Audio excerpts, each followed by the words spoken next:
All right, sounds test. 1, 2, 3. Hi guys.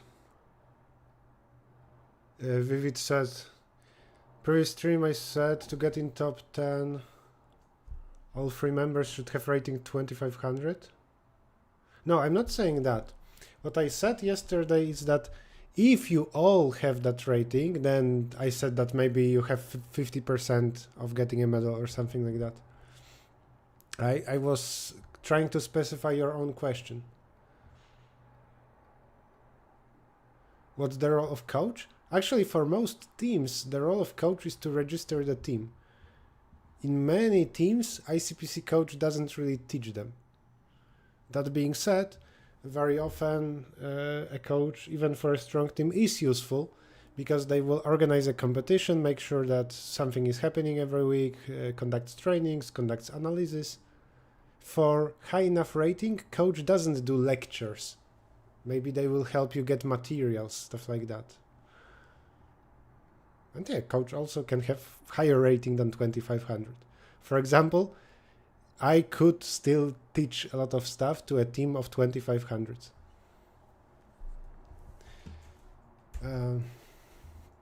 Okay. Yesterday I mentioned that my plan is to choose problems a day before. I didn't have time to do it yesterday in the evening. I was just very tired. Didn't have time.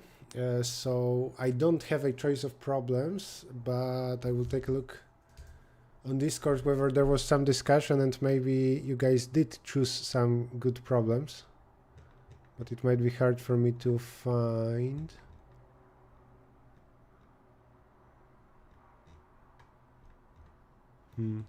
So anybody here knows? Hi XX, Donut Master, welcome back. Dante, Lead Geek. I should mute your Twitch stream from your side. I can hear you twice. Are you sure? So you're saying there is echo? Because I think I don't have Twitch open.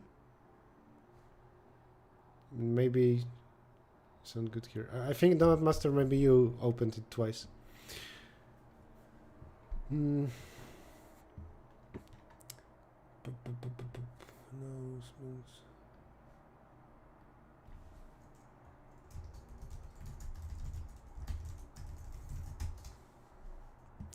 Okay. What I'm going to do for now is I'm going to open the most recent Division 1 contest, so maybe this one.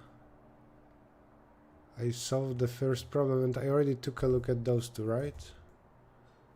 Oh, I did, okay, I did try to solve this and I mostly got to a solution. I didn't code. I opened YouTube as well. Okay, so then it's on you. We're live on Codeforces, right? Yeah. What is the previous Codeforces diff 1 here? 1024. I'm just taking a look if the announcement doesn't have a lot of downvotes. It doesn't. Should we do this? Okay. I will start from, let's say, this one. Here's the link. And then we'll see. In particular, if on Discord I get a message that actually there was some discussion yesterday in the evening and I actually got good suggestions, I will move on to those.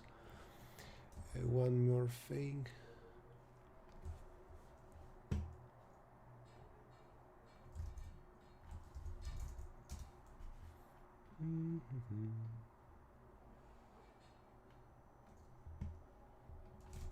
Link.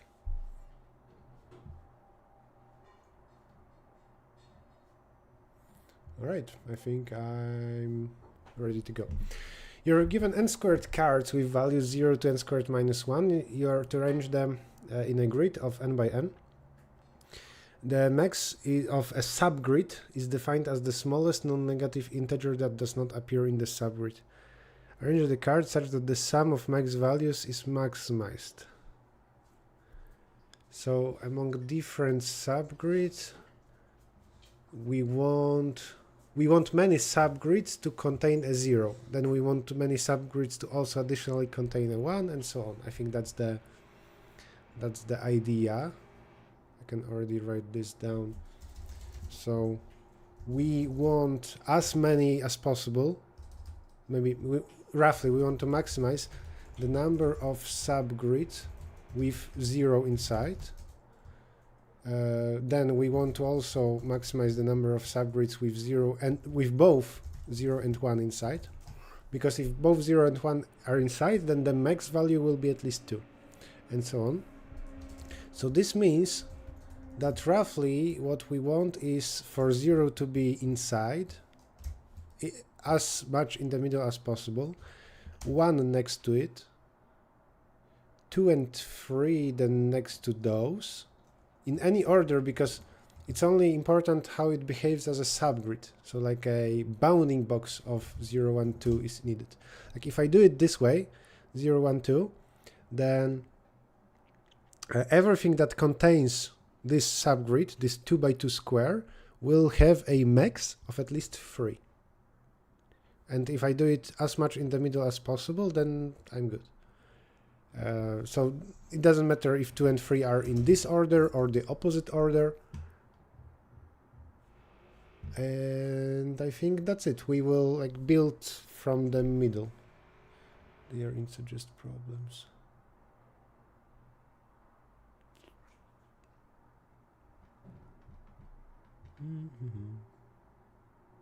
Okay, I see that we got 3 suggestions for Codeforces problems in the Discord, so I will maybe copy them.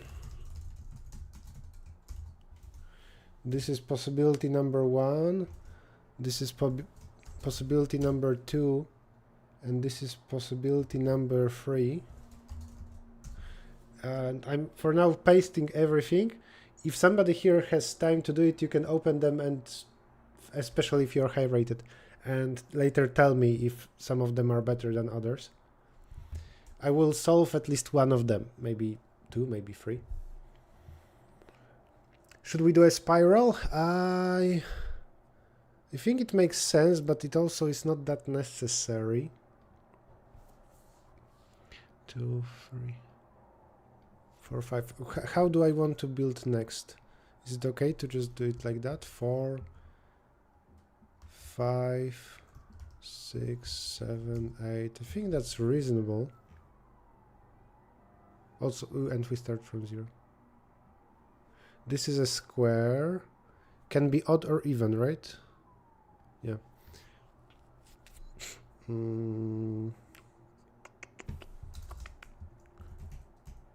If it's 4 by 4, what we want to do is something like this.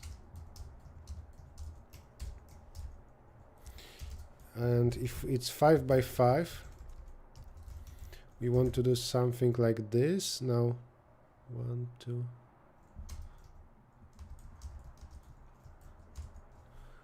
So I'm tempted to do some kind of sorting from the middle. I think we will start here, and we will go clockwise.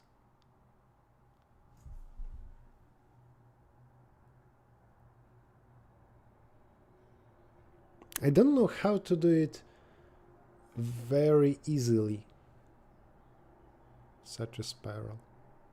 By the way, this kind of thing should be common. I'm sure that there are a lot of problems online about doing something in order of spiral. So this is where stuff like ChatGPT would be able to solve the problem quickly once we get it down to this form. So I think if I now plugged this command into the chat, some kind of LLM, where we say, I want you to create a program that prints the cells of the grid in this order, or actually prints the grid with such a spiral, I think it should do it nicely. I see in Discord some new suggestions. I will take a look later. Hi Prayak, hi Armenia. Okay, well, We have test cases.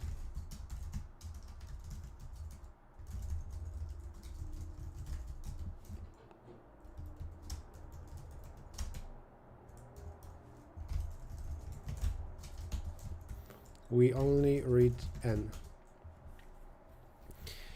We want to start from the middle. N, I think -1/2 is the middle. For 4x4, this is 1. For 5x5, this is 2. So that works. Okay, this is the middle. And now I want to... What do I want? Do I need to list down how many steps I do in every direction? So like from here, 1 step to the right, then 1, then 2, then 2, then 3, 3. But the end might be different. 1, 1, 2, 2. I think that will work. You try to do 1 step to the right, 1 step down, and so on. For moving by directions, I'm going to create directions where first we move to the right, that will move row by 0, column by 1. Then we move down, that will move row by 1, column by 0. Left 0, -1, and what remains is this. Initially the direction is this, and now as long as I don't exit out of the grid, what I do is this. And how many steps we're doing is for first one. Repeat twice that for this number of steps, what you do is row plus equal directions of the current direction first, column the same. If this is outside of the grid, we need to exit. That I will do in a moment. And then after this, direction changes.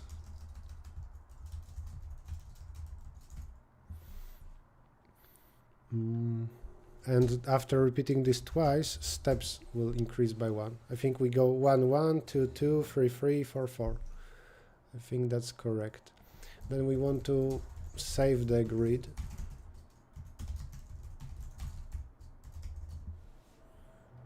Here, after doing the step, if this is inside,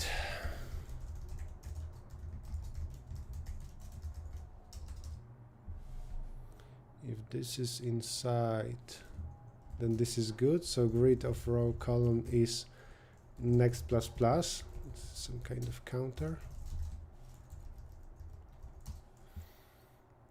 Pop, pop, else break. And like stop completely.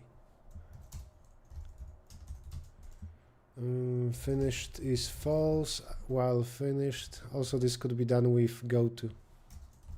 If this true. This will repeat, I don't care. At the end, for safety, let's see what is next. And we want to print the grid.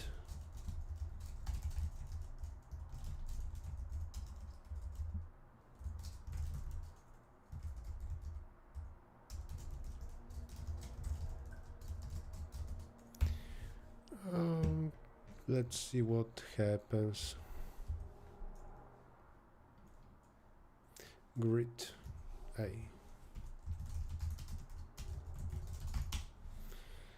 A lot of zeros, that's not good.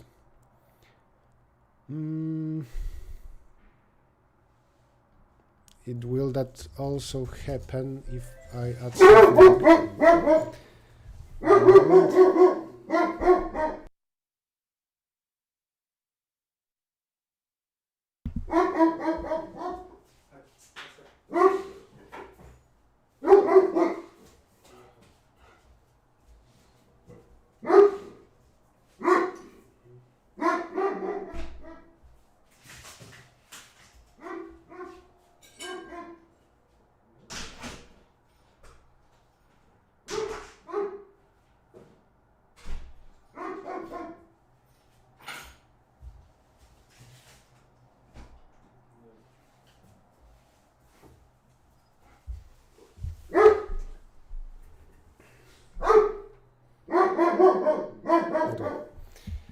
My dog doesn't really like the doorbell.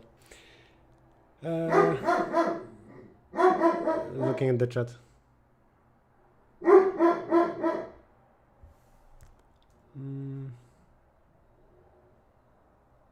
I also got scared. Yeah. Getting squad team because he has problems. That's exactly right. Okay, what was I doing? I wanted to see what happens if the size is greater.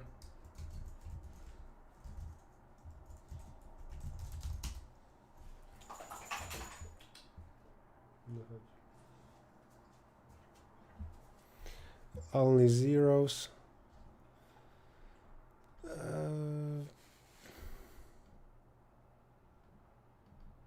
Maybe while not finished, let's do this, not while finished. Okay, so we got 0. That's a little bit strange, but roughly we got the spirit. Maybe plus plus next. First increase by 1, then save the value.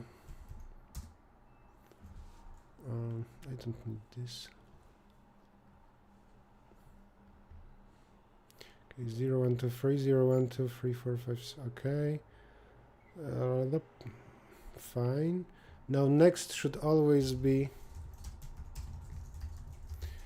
n squared minus 1, I believe. So that works. I think we can submit. I have no idea if it works. Cute doggo, scary doggo.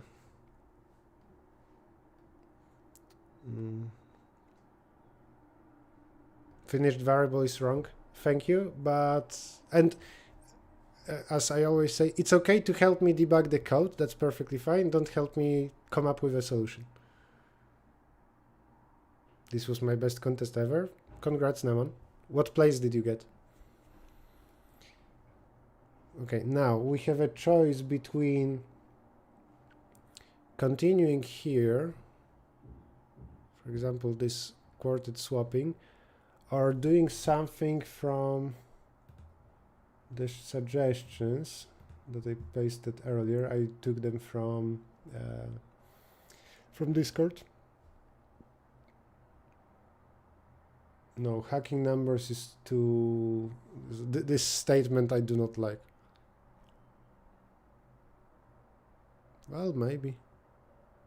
Well, it's not a good problem to start with, I believe. What else do we have? Finding OR Sum. Also interactive. How hard? Reasonably.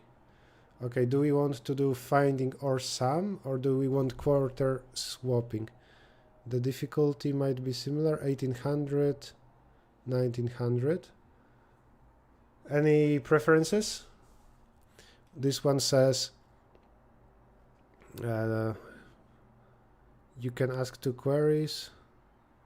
You will get the sum of ORs, and you must do something. So figure out the bits of a number, and then here, given a permutation, choose an index, swap element with 2 elements later, and those 2 as well. Lexicographically smallest. Okay, so here we modify permutation with some swaps, and we want to get lexicographically small sequence. What do we prefer? The permutation swap or problem? You can type like OR versus swap. Any preferences? The difficulty is similar.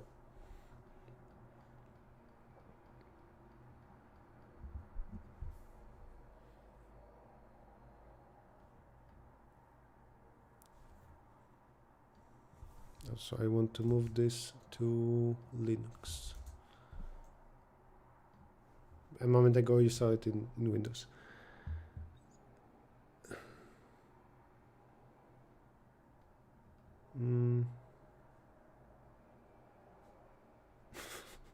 I see that Armenia first wrote OR Sum, and later they said let's swap.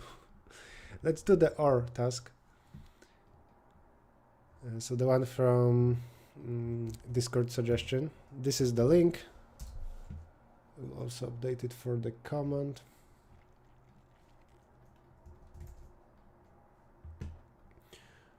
Also, I feel like I recognize a similar problem, but this one was recent, right? From where is it? 4 months ago. Yeah, then I shouldn't see it. I recall something similar where there is interactive problem and some binary operations. Changed my mind, yeah.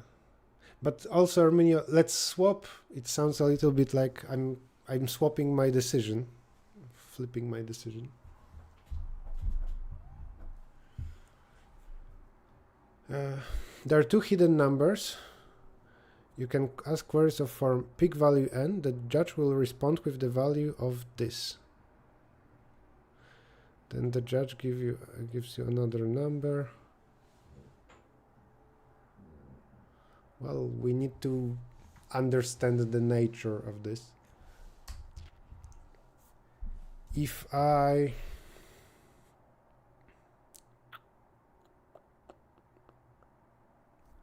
or it seems reasonable to ask for the value of n equal to 0, because then what you will be given is simply x plus y.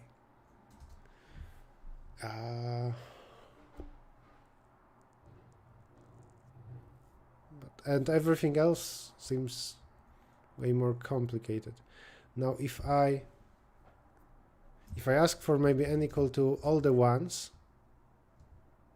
maybe we need to be more flexible. But if we ask about all the ones, we will get something useless. Just if n has all the ones, then the bits inside of x do not matter. So that's very stupid. I'm guessing that now we will ask for something like this number itself or its complement. Something like that. Because what does it give me that I know x plus y in terms of binary representations? Not much. How to come up with math solution after some observation in difficult questions. I mean, if you have good observations, then that's the hard part, I think. To do a good observation is difficult, and there is no general recipe. And observations will make a solution.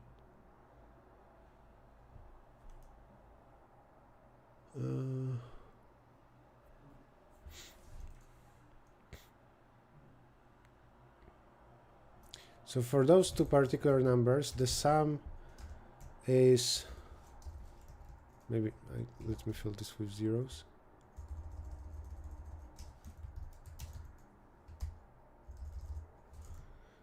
This is 0, this is 1, this is 1, this is 0 because we carry. This is also 0 we carry, this is 1 we carry, 0 we carry, 1 we carry, 1. That seems very different from this thing.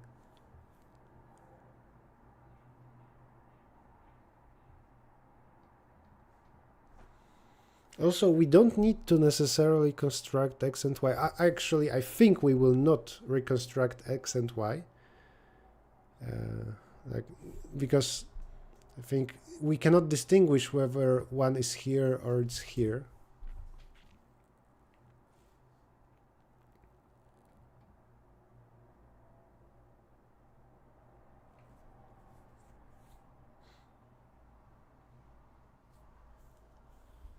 I actually am tempted to do something else. What if we don't ask about 0? What if we ask about half of the bits, like this? Because then we only get information about those positions, and maybe they will not interact with each other too much. Because if so this will be my n1, and then second n in my second query will be this. I think that has better potential, because I don't see how the exact value of x plus y is useful to us.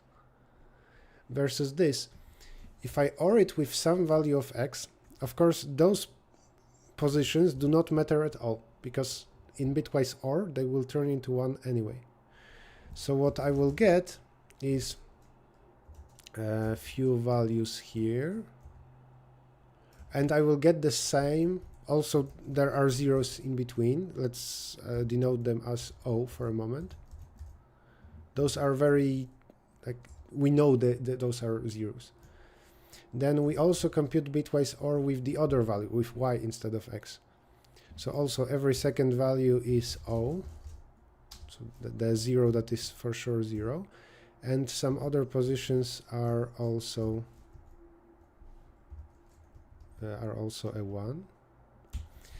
And now if we have 0 and 1 here, we will get a 1. Oh yeah, we know exactly everything, and those positions do not interact with each other. Because if we have a 1 and a 1, so both X and Y had a 1 here, then the sum of them will here create a 1, 0. Basically, I discover values, pairs of consecutive values. If I ask about this value of n, spaces are for clarity, then this is n or x, this is n or y. N or x, n or y. Every second position is 0. And thanks to that, the sum of this plus that, it will stay here for sure, and it will not carry into the next pair of bits. So with that, if I here see 1, 0, I know that this was 1, this was 1. If I see 0, 1, then I know one of those was a 1, 1 was 0. If I see 2 zeros, it means 2 zeros. Yep. I think that's what we will do. And how big of value n I can choose? X and Y are up to this much. Yes, I think if we use 30 bits, every second one will be on. Time complexity. I mean, we only iterate bits, so it's O of 32. It's constant. It doesn't matter too much. There are test cases. There are test cases, but just no matter this constraint, if we are able to interact at all, read the input, output the stuff, then it means that it doesn't hurt to do 32 extra operations per test case. What if 1, 1 plus 1, 1? That cannot happen because I turned off every second bit. If n, what I choose here, has every second bit off, then it means that in those two terms, in this one, there are two, every second bit is also off, and for the others, they can be on or off. And if I add two numbers of this form, like this and this, and maybe some of the ones are actually zeros, like this, when I add two numbers of this form, the pairs of bits interact with each other, like those two bits with those two bits, but they will not interact further to the left. In particular, you never have 1, 1 plus 1, 1, because it's guaranteed that this is a 0, this is a 0. So, N1 is there a good command for that? I don't think so.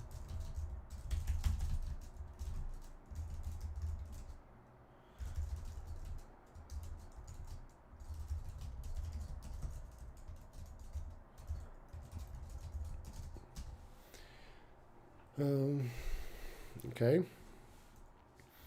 So N2 was this. All right. Now what do I do? Print N.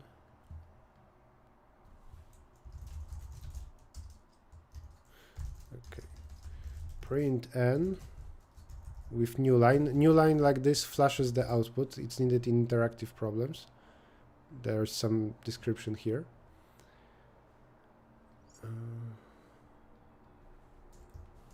We read the feedback. I think sum of two numbers up to 2 at power 30 will fit in int. Then we print the second value. We read the second result. And finally, we print the query. And we need to print some answer. In between, we will figure something out.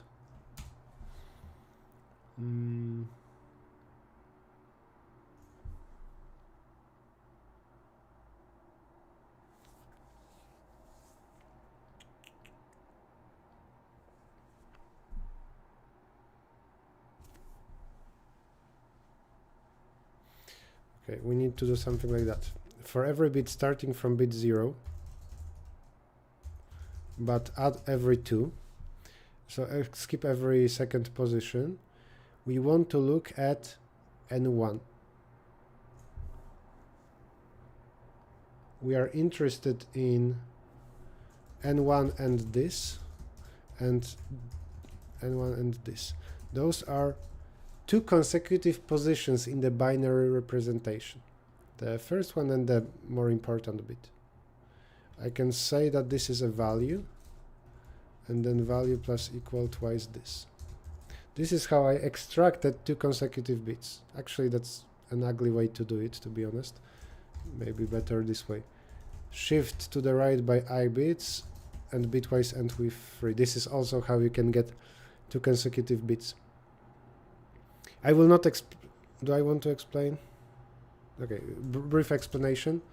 If I have a number, bitwise shifting to this side, it cuts the last I bits, and then bitwise ending, bitwise ending with 3, it cuts the last 2 bits. I mean, it leaves only the last 2 bits, so this is what will remain. Now this, I can have a value of 0, 1, or 2, and that will tell me exactly how many bits in numbers x and y are on at this position. On at position I is equal to value. Well, that's quite easy code.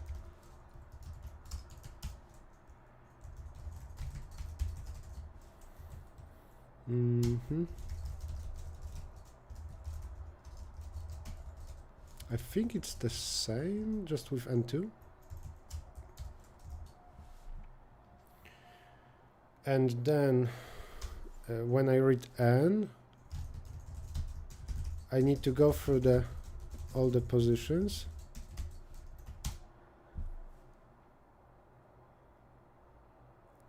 And this tells me how among x and y how many bits are on. Now if the given value has this bit on, then the OR will also have it, no matter what. So answer simply increase by twice 2 to the power I, because no matter what happens, we have that. Else, increase it by however many bits I have on at this position with that. Do I need brackets here? Maybe not. Now, I feel like such a binary representation problem, it's actually hard for me to cover during a stream, because if you don't know binary operations well, I think it's extremely hard to follow what I'm doing. But explaining everything would turn into a lecture on binary operations, and I don't really want that. Test cases, let's say there are 2. Well, this is so hard to test.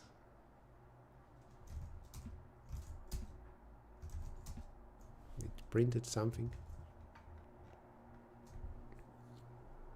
I'm surprised that we got such a big value, but you are not penalized in Codeforces for wrong answer on the first test. So we can as well do this.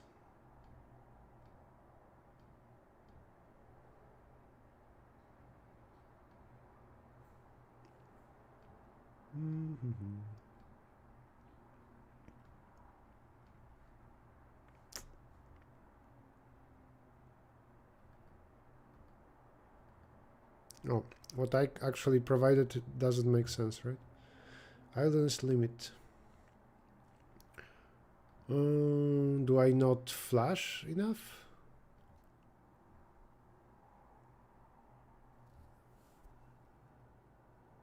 Oh, after we finish queries, output this. Okay, I didn't know that.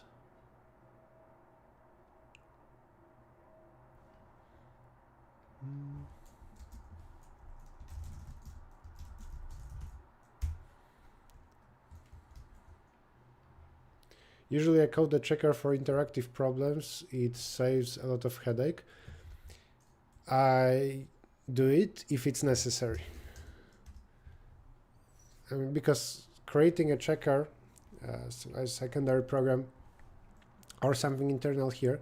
It takes time. And here, maybe I will do it because I got wrong answer on test 1, which is not penalized in Codeforces.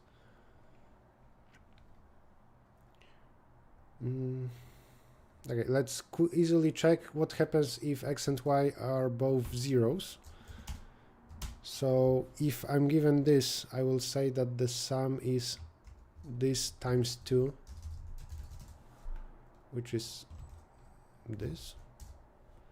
If I'm given this,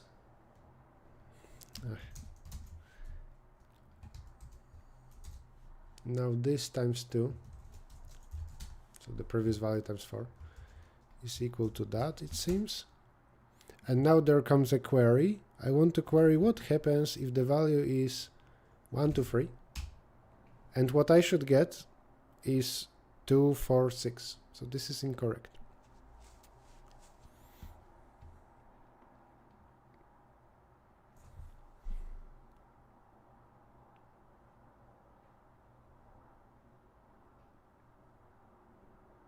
Oh, when I provide the value of n, I know that every second bit is on, and those I don't care about, so I want to subtract them. So I think that after reading, we subtract twice and 1, and we subtract twice and 2.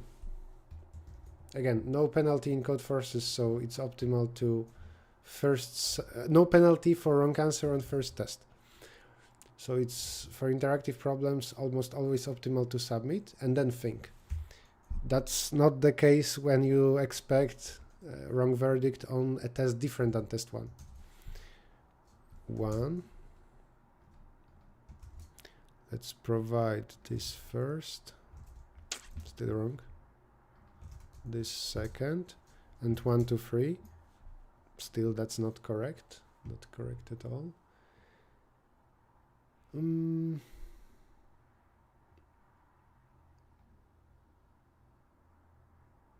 Because I'm using N1 instead of R1 and R2. Those are the values. So many mistakes. Okay, once more. No, not 2. Well, whatever. Oh, wrong answer on test 2. Okay, 2, 4, 6. Some kind of overflows, maybe?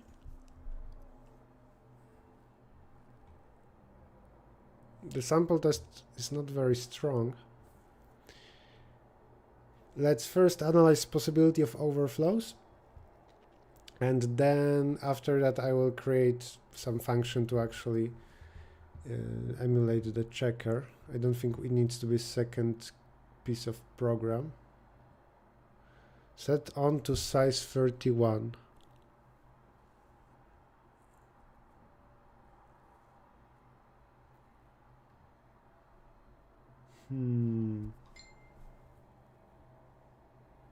I don't think that's necessary. I'm investigating the number of bits in the values of x and y, and they can have up to 30 bits. So I think I don't need 31. It's, by the way, a reasonable suggestion. It's not stupid at all. But I think that's not necessary.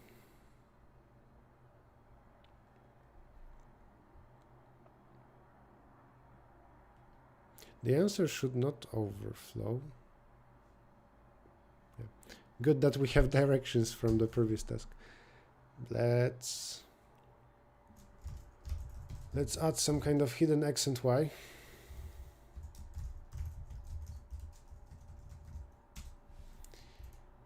Oh, and now there will be a function query given n, print n, read feedback, and I'm going to subtract this immediately. And now instead of reading the feedback, I'm going to say R is hidden x, or maybe even better, if def local. So if I run this locally, I want to say R is N or hidden x plus n or hidden y plus not or. Else and if. This will be performed on the judging environment. This is what will happen locally.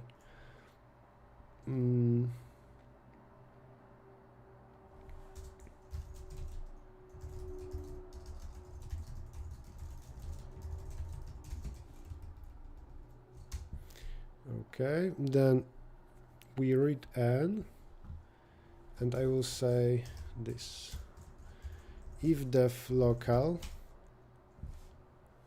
assert that answer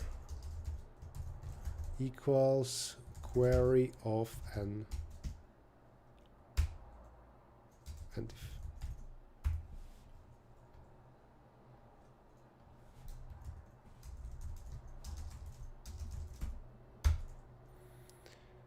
Let's see. And I want 1, 2, 3. Nope, doesn't work.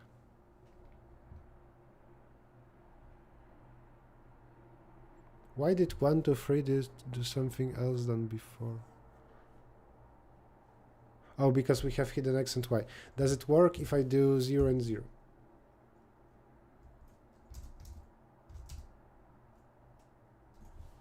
No. But 2, 4, 6 is printed. What two values do I see?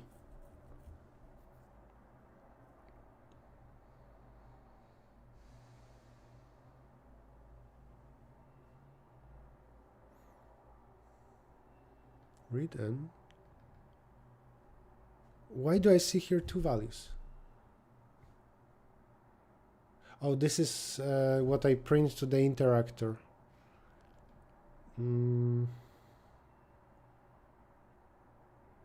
So this is something I should ignore. And this is the actual answer. So this is the answer.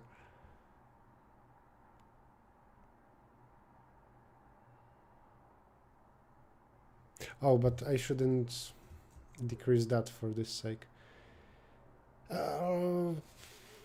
I mean, this was part of my logic, part of my algorithm, not part of this query function from the statement.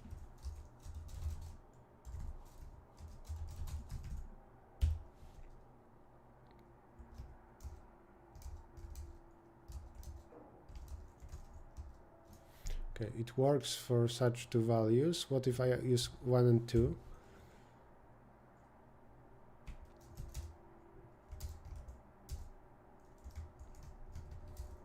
Works. And what if I use two random garbage values?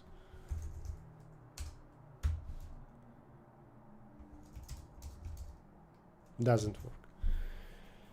Okay.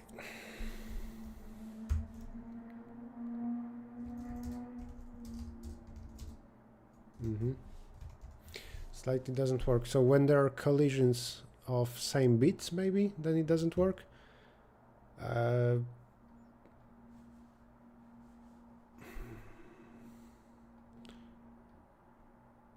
Why filling array on twice? Should second time be this? I iterate every second position. This is even positions, this is odd positions.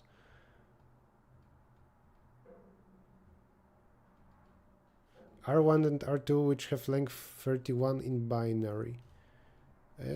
Yes, but that's okay. I mean, I take 2 consecutive bits, so I actually reach the 31st bit as well, I think.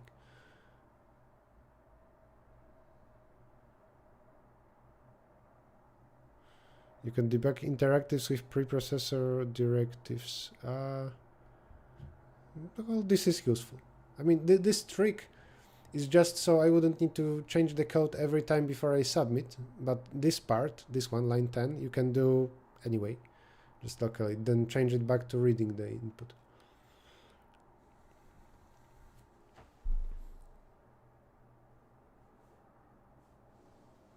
Can the on go above 30 bits? No. On of I, that's count of bits 1 on ith position in values x and y. So this value will be 0 or 1 or 2. And there is nothing on positions beyond that. Only positions from 0 to 29 meter. Also, I already figured out with this testing locally that the issue is not about the 30th bit, the 30th bit.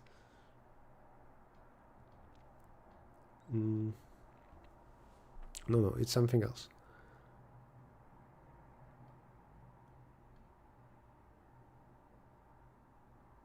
Is it true that this is 0 or 1 or 2? What about this? I want to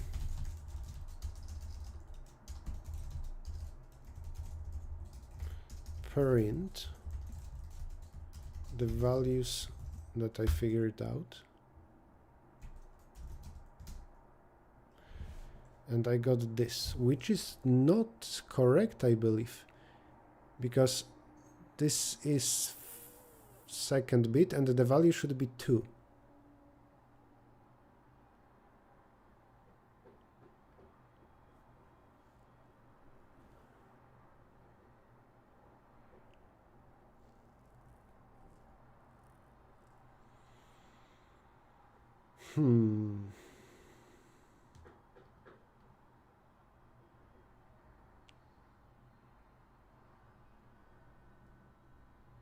This is even positions. So N2 should include this guy. How can this happen? R1, R2.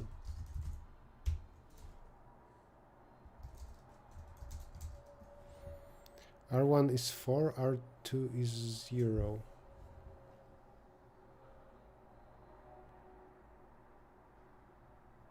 But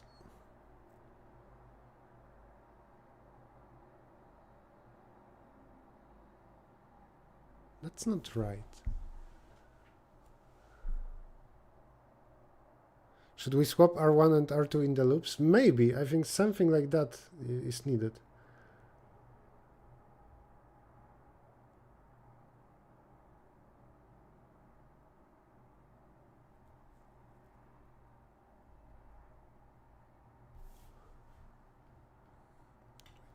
So if those are values of hidden x and hidden y,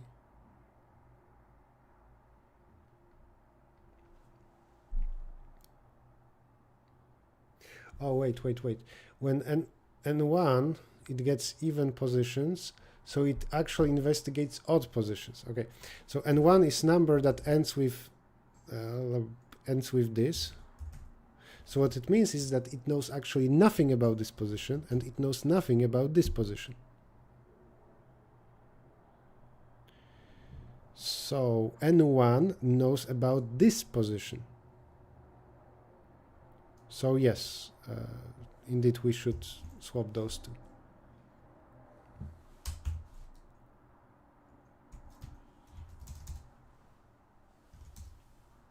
Well, works now. Okay, printing this stuff is unnecessary. And this one as well. Now if I use two randomish values,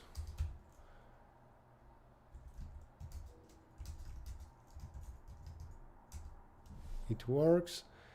Now can I just submit, or did I mess up anything in the process? I think I can submit. Also, I think I will try to avoid problems like this one, because as I said before, it's hard to while solving the problem to explain it so that most people would understand. I feel like hard DP or graph problem is easier for me to explain as I go. For example, this issue, again, I think it would need more time. It's not about interactivity, it's about it being bits. Okay, problem solved. Let's move on. What else do we have from suggestions? I want to read the other two problems that were suggested. There was this one. Folding strip. Let's read. Have queen cover. I don't even know what that is. Let's read this one.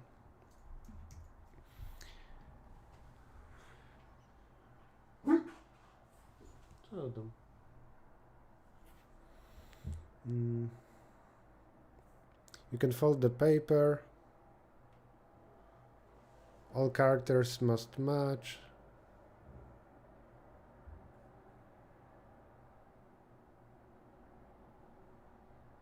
Minimum length of the strip you can form. That seems well known. I don't know how to solve it, but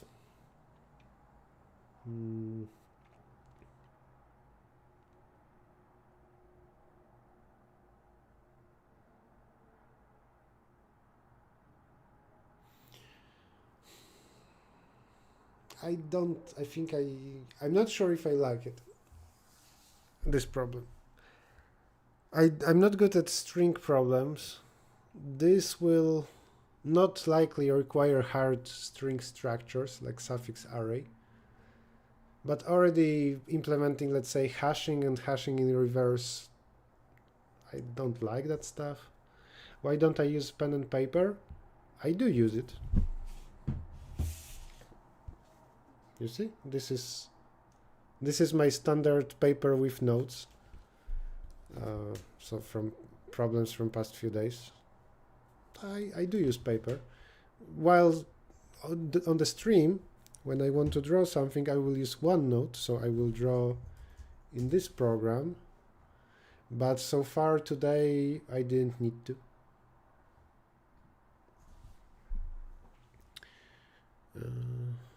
Coaching techniques you find most effective for preparing students. That's too vague of a not vague question. It's not a simple question and not a simple answer.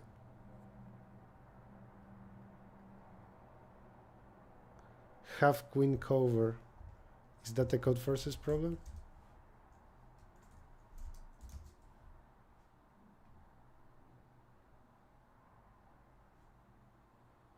Maybe I can take a look later. Okay, I don't like this. From curiosity, I will take a look at the editorial, at least the top part of it. If you don't want spoilers, you might want to stop watching for a moment. And what I'm doing is not good for training, for practice. If you want to practice and become the best, it's not that you read the problem and it's annoying, you say, I don't want to. What I'm doing is I'm doing a stream where I also try to care about how the stream, how useful it is for you, and whether I like the problem I'm solving. And the pattern. So okay, observations. It's not really string data structure problem, but still, I don't want it. Only 40 people are watching the stream. I'm sure it should be more than that if you count Twitch. On Twitch alone, we have 60 people. So in total, it's 100. I think that's fine. Okay, what about this long statement problem? So hacking numbers, and it has multiple versions. We'll see if that's good or not. So this is the statement that I'm considering right now. It has 3 versions, easy, medium, hard. What are the differences? Send at the most 7 commands, send at the most 4 commands. Limit of commands is described in the statement.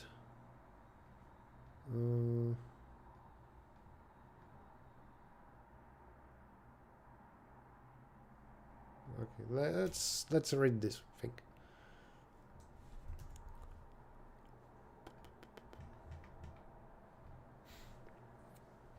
This one is easy one, if you say so. Then I should be able to solve quickly. There is an unknown integer x. You must make it equal to a given integer in the input n. You can send commands to do one of the following. Add x. Sorry, add y.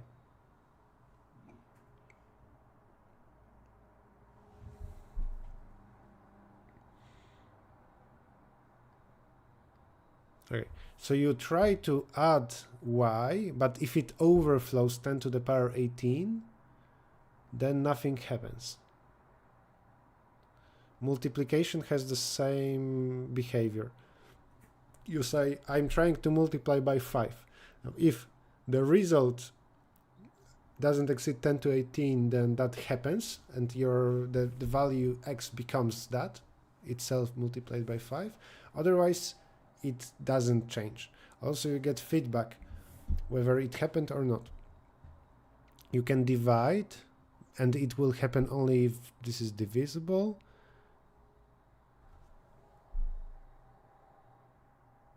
What is S?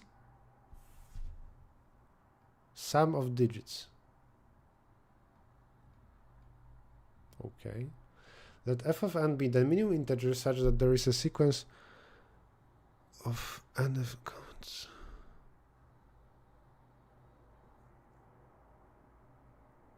You want to find a sequence that will change all the values from 1 to billion into the value n.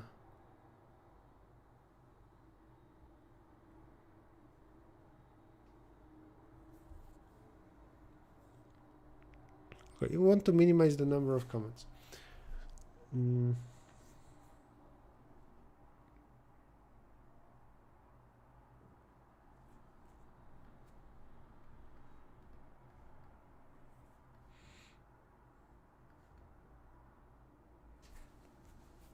Okay, so roughly what you want to do is get all the values x from 1 to a billion into the same value, so you want to kind of collapse it, and then you want to change it into n.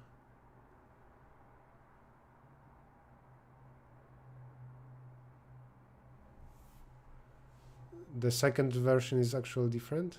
In second, you can send at most 4 commands. You have to make x equal to n using at most 4 commands.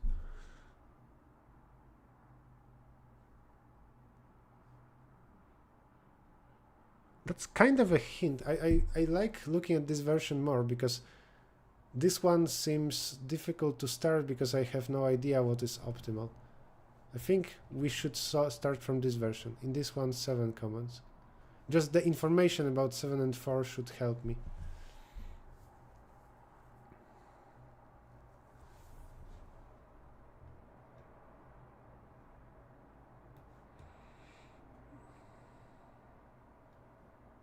It seems that this is how you quickly collapse a number into something very small, right? So if you change a number, the number initially is at most this. Also, I want to grab this, put it here. Okay, the number is at most 999, this. This will collapse to at most 81. In particular, it can collapse to 79. If we apply the sum of digits again, it will collapse to at most 16. If we apply it again, it will collapse to 7. Well, maybe 8, 9. And then we can just add whatever is needed. And that seems to be 4 commands. So should I apply this operation 3 times? 1, 2, 3. Oh, you apply this operation 3 times, but then you do not know. You do not know what value you have.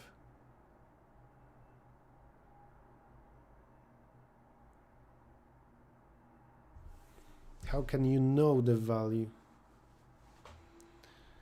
You can.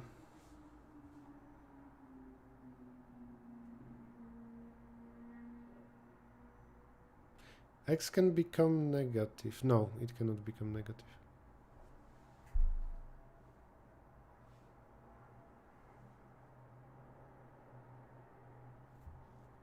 We can initially add something random. Is the problem adaptive?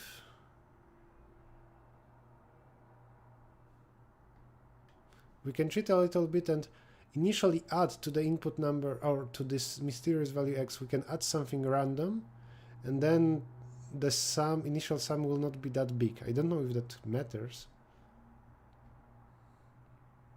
because the digits will not all be 9.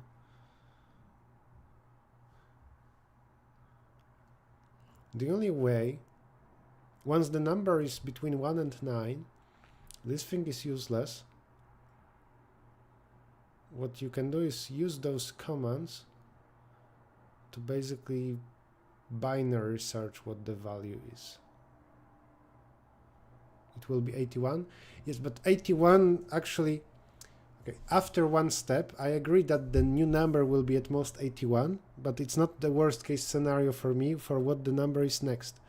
If it's 81 and I apply the sum of digits again, it's 9, and now it's single digit, I'm happy, let's say. But if it's 79, which is possible, that will be possible if I start with number that doesn't have only 9s, it has a single 7, then I will have a 79, and that's worse for my new sum of digits.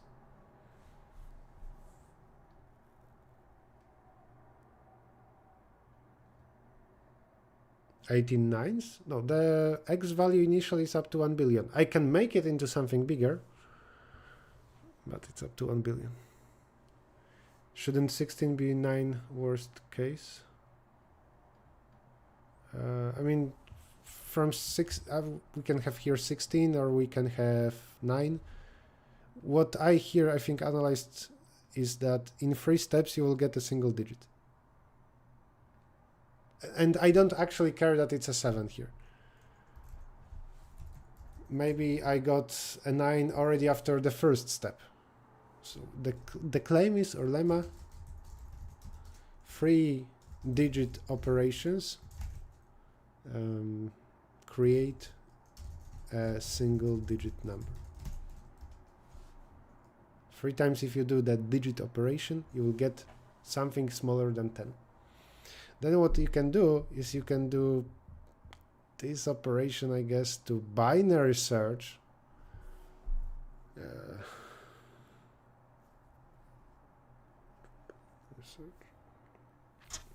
Or you can do this to divide by like 2, 3, maybe multiple times. You can divide by a few values to always get a 1.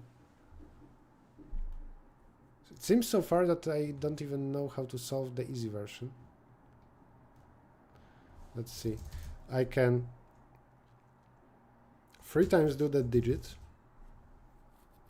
Then I can binary search.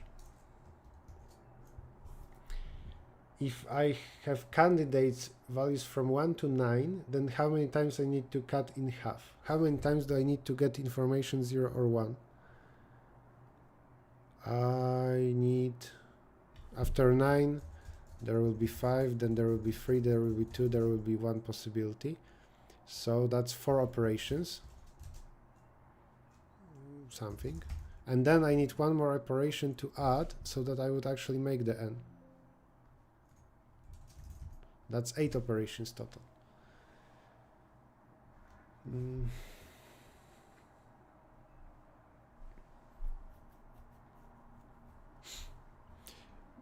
But after just 2-digit operations, we already have something that is at most 16.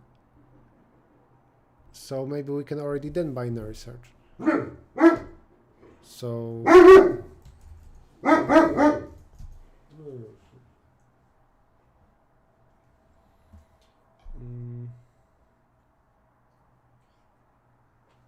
I think we will do binary search using addition, because after that the value is up to 16.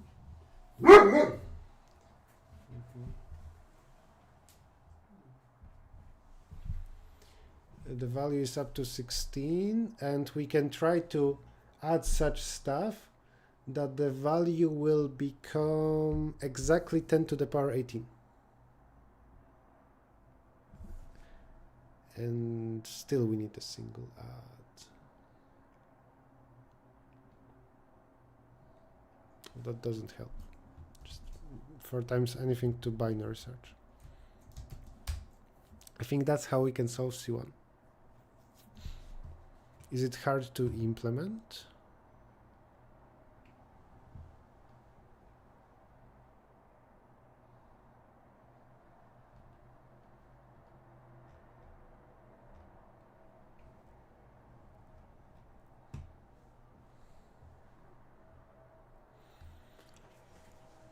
Okay, but anyway, even if that works, then we can need to get it down to 4 commands.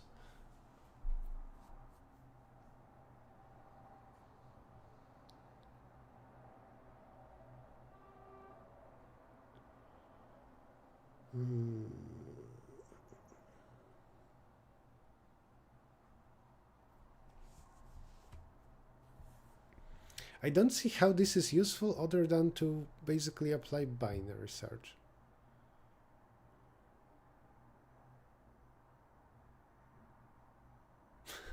When your dog barked, I had a gigantic mosquito on my Mac. Do you think there is correlation? Did the mosquito cause my dog to bark? You can force it to 1. But how can I do it in... So I would need to use just 3 commands to get the value down to 1. Oh, we can do one more thing. We can maybe, if we have a single digit, or maybe we have something small, if we add something random. No, I wanted to create such a number that its sum of digits will be even smaller, but no, that doesn't help. Seen some of your interviews with the NSA. I don't think that was me. I heard something similar before.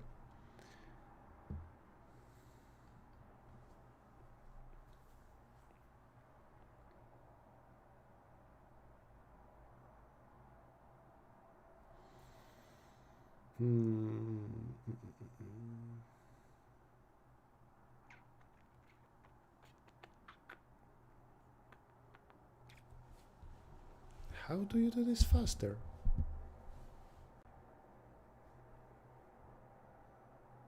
Why would we divide?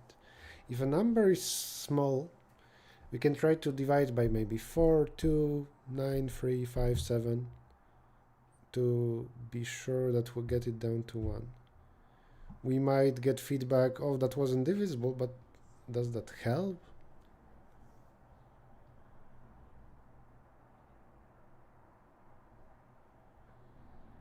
It feels like the first 2 operations, they need to be this to get the number to be way smaller.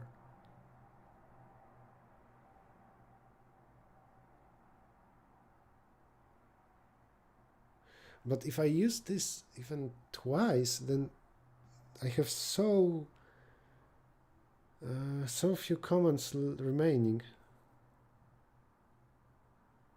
Why don't I reach a specific number always like 1 or 0? It's hard to do it in few commands.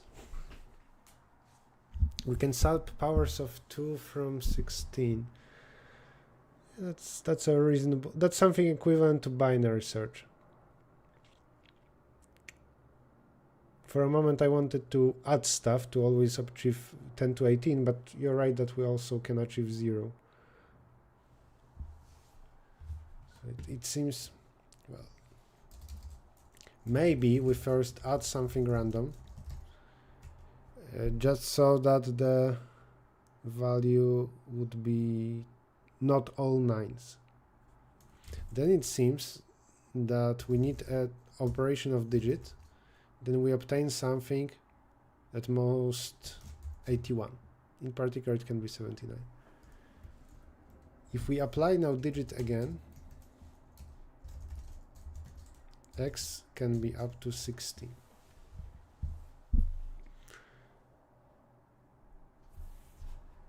Using those operations only, I don't see how we could use two commands to get all the initial values to the same new value.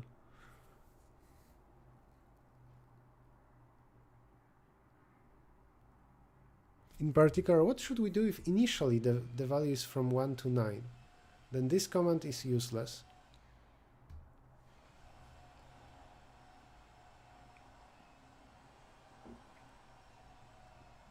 With those we can binary search. But if you have from 1 to 9, then actually you need 4 commands to binary search. 3 is not enough.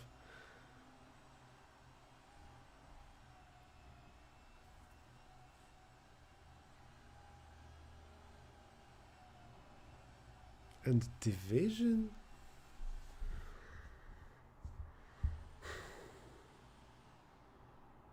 Well, if you have values from 1 to 9, then what do you need to do to always obtain a value 1?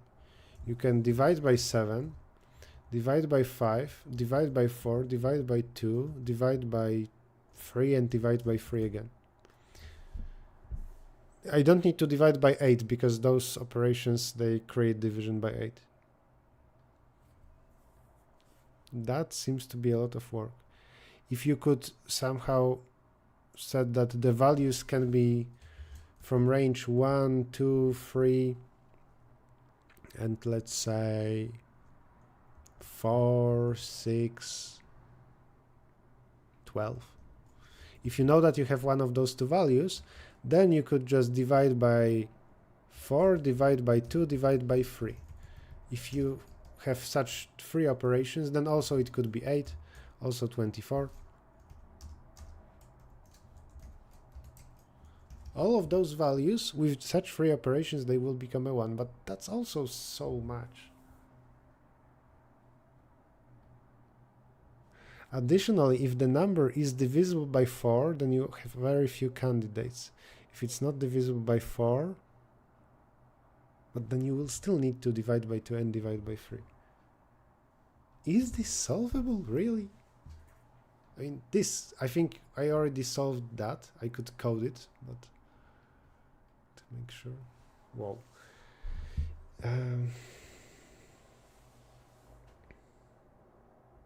If we sub powers of 2 from 16, the jury will prevent it from going below 1. I think it is how to solve the first one. Yeah, that's some version of binary search.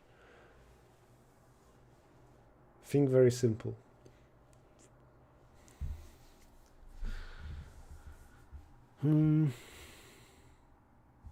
If we have a single digit number, I can add to it. Maybe there is some property that we multiply or divide and then do digit, like multiply by 9. If you then do digit, you will get something divisible by 9.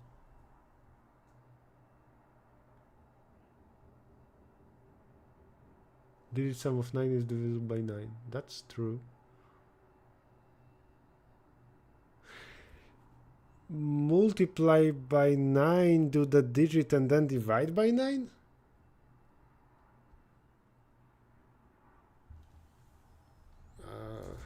Mul 9? What about mul 3? I don't know which is better. Digit and then divide by 3? By 9? After you do this, you get a number that is roughly up to 100. Then you do digit sum. It needs to be divisible by 9. You divide, so you have now something below 10. Would you like to take a hint? No. Don't. If you know a solution, don't tell me. I should be able to solve it. At least if you see this difficulty.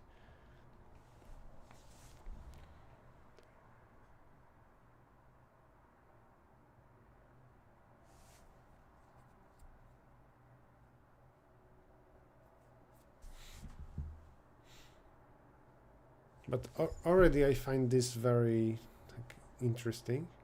That being said, what now? you can repeat the process. So maybe if now you no.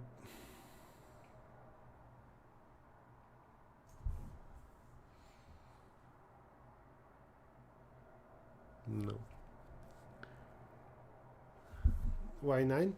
There is some property of numbers divisible by 9. For any x, if you multiply it by 9, you will have number divisible by 9. And there is a property that number is divisible by 9 if and only if its sum of digits is divisible by 9. The number 3 has also the same property. Then you divide by 9 and this will succeed, so you will get a very small number. In those 3 operations, I think that you will get a single digit number.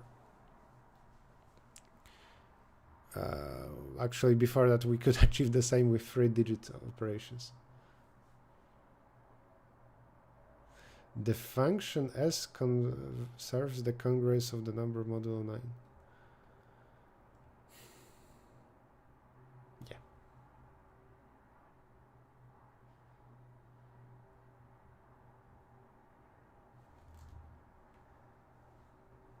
Wait. Should I then just do the digit again? And will I always have a 9?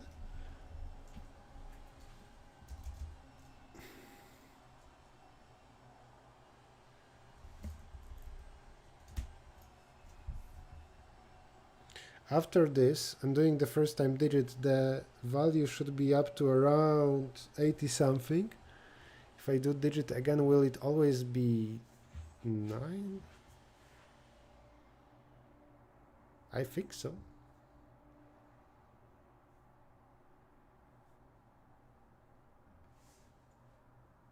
Alternatively, maybe we can multiply by 3. I don't know what will happen now. It seems that those 3 operations will always obtain a 9.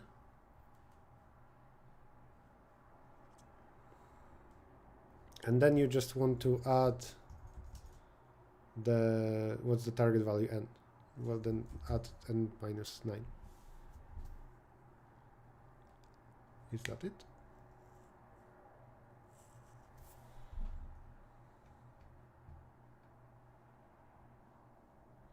Implementation seems easy, so I think I want to verify that before thinking how that translates into C3, which said you need to do it optimally.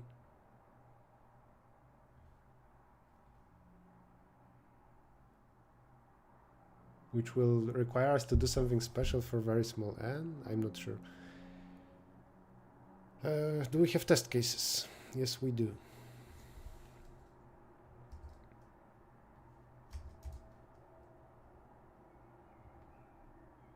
That was, I would say, very hard to come up with, this logic. I could see myself not solving it for more than 1 hour.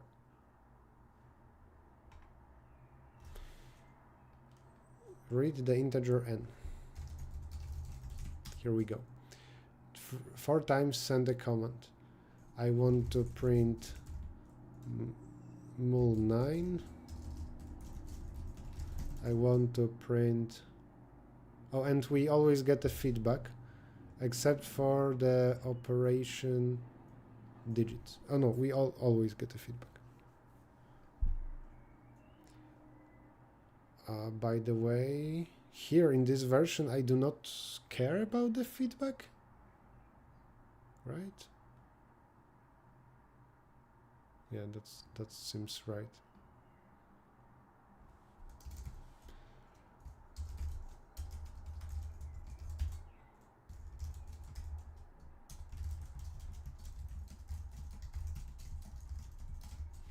So we query mul9, query digit,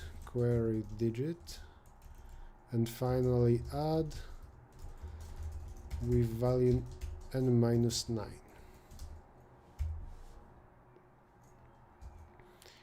That's the 4 operations. Output a line of this format.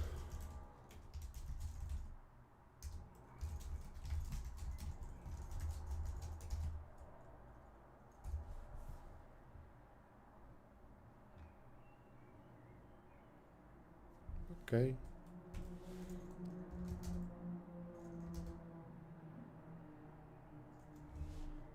We read n. N is 1, 2, 3. You want to mul by 9.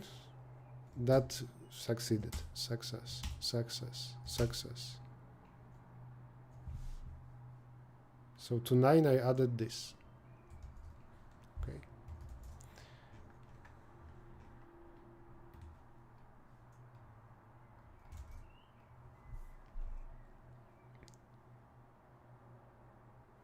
Are you going to cover this year's IOI? You mean after the IOI? I don't know, maybe. You mean solve problems or commentate? Okay, we can also submit this to C1 if it's the same format.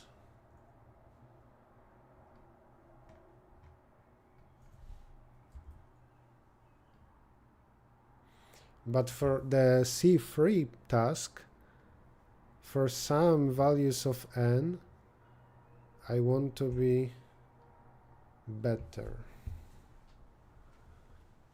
So given n, I want to sometimes use fewer commands. In particular, if I obtain the value of 9, I need to stop. Maybe there are some other values that are achievable this way. And also, what happens if I multiply by 3? I do digit and digit. I can have 3, 6, or 9, so I need the 4th command. That's not useful.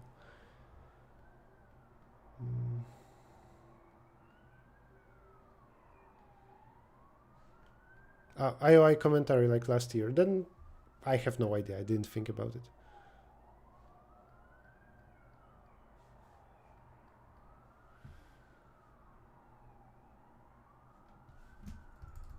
The solution to C3 is truly amazing. I already think that solution to C2 was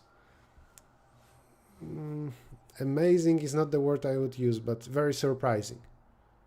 And again, I could possibly keep solving this problem for another hour and I would be stuck.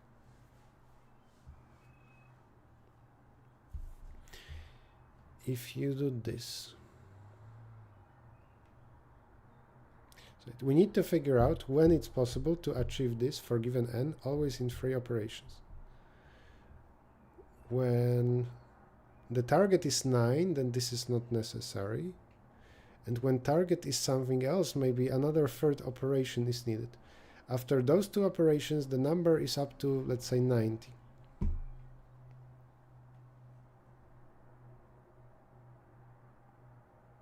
think only digit makes sense.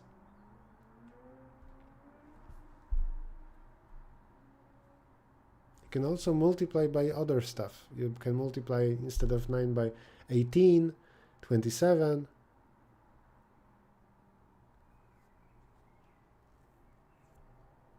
Anton solved it in under 15 minutes. Oh, yeah, in this problem, it's perfectly possible to solve it fast because the solution is simple, but you need to come up with the idea. I'm not saying that everybody will take a lot of time, but there will be big spread or variance of how much time it takes a person to solve it, including very strong people. Yeah, it's hard to come up with, I agree. I didn't participate in IMO. Why digit was 9? Because the sum of digits is divisible by 9 if and only if this number was divisible by 9. So after you guarantee it, it very quickly decreases, and here it only can be value 9 because it needs to be like smaller than 10 after twice applying this operation, and it can smaller than 10 value that can be only divisible by 9 must be 9. Rust language, I have no idea.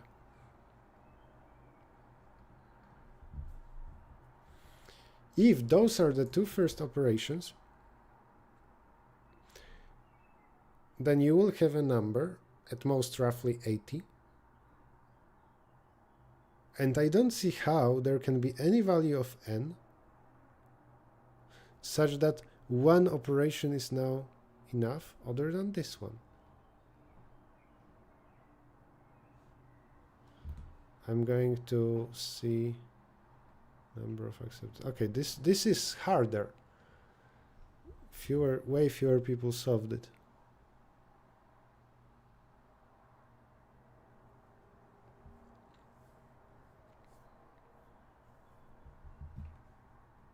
I agree. Starting, if you want to decrease the number down to something small, then initially increasing it seems strange. I wonder if we should divide, or it was a red herring. So far we don't use the division operation.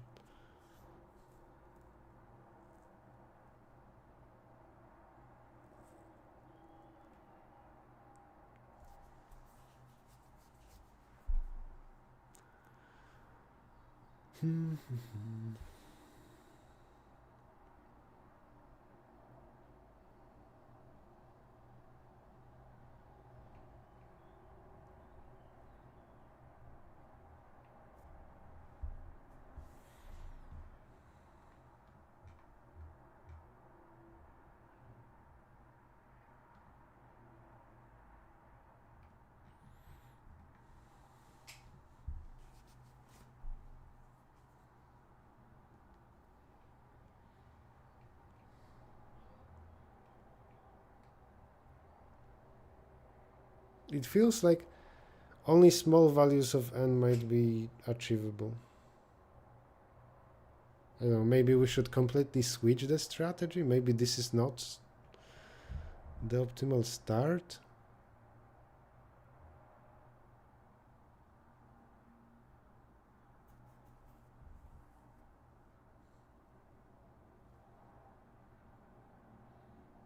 Got to stress test. I mean, stress testing is usually useful when you get wrong answer. Here, what we can do is use some program to automatically test a lot of possibilities of sequences of operations. Maybe that would make some sense. It's not short code.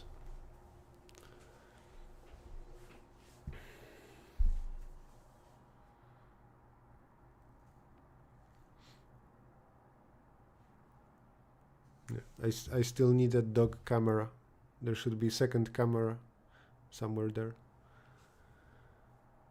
When did I participate in ICPC and IOI? I did not in IOI. ICPC I did 2018 and 2015. 15 Morocco, 18 China. Yes, f of n is at most 4 because we already have a strategy of 4. We know that f of 9 is free because you can just stop here. After those 3 commands, you have the value of 9.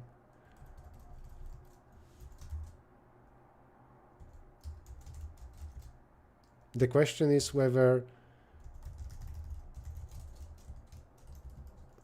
everything else is 4. Well, I'm sure that that's not the case, because then the difficulty and number of accepted submissions would be similar. Jungle took 40 minutes to solve C3. Sure, reasonable. No, I don't have a full-time job.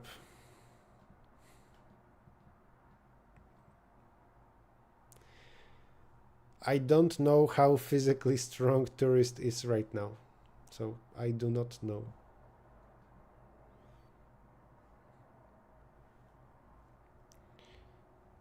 Generally, if somebody has some street fighting experience or training, they will beat me.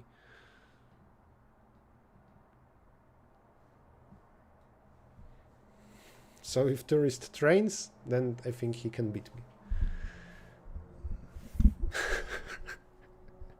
I like the energy of the comment, okay, fine, fine.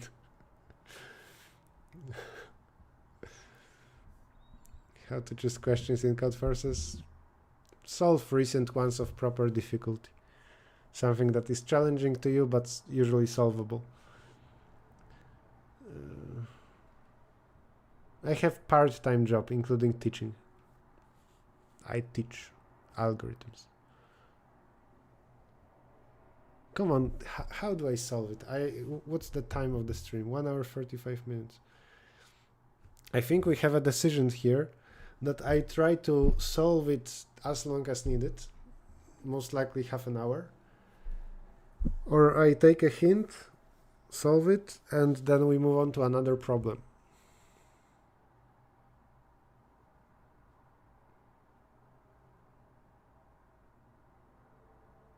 Okay, I want the following information from somebody who knows the solution. In the optimal solution for C3, do we always do these two operations first? That's my question. I want yes or no answer. Do we always first multiply by 9 and then do digit?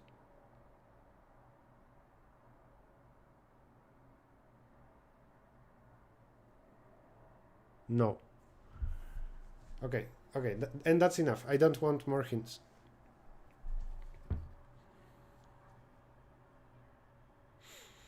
Okay, so there are a few possibilities.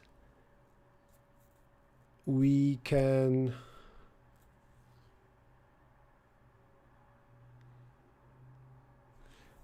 either multiply by something else that has similar properties,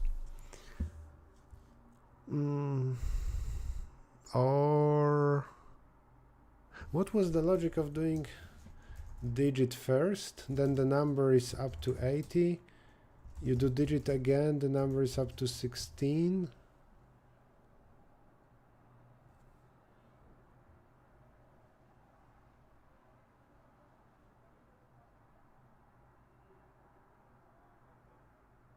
How can we join your classes? I will soon on Codeforces announce some summer classes. It will take longer because I'm reading comments and trying. I already counted that in my half an hour estimation. And Ashwin, one thing that's how you can already start in some way being taught by me is this thing. Here's the link. You can book a meeting, a call or a class with me.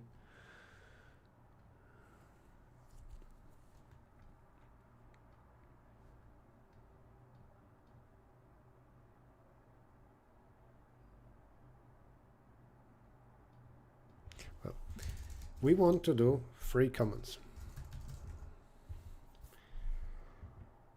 Everything from 1 to 1 billion needs to become the same thing.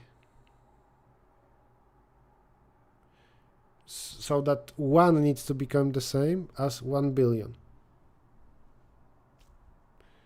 If we divide by something big, there will still be a big range of values that still are different. We can divide by square root. How much is that useful? No, it doesn't divide with floor. It only does the operation if it's divisible, so that's not useful. But if this divided with floor, we would be able to do log of x operations. No, I don't teach machine learning. And I don't do streams daily. Okay, so what can be the first comment? If I do this, still there will be a big range of different values. If I do this, there will be a big range of different values.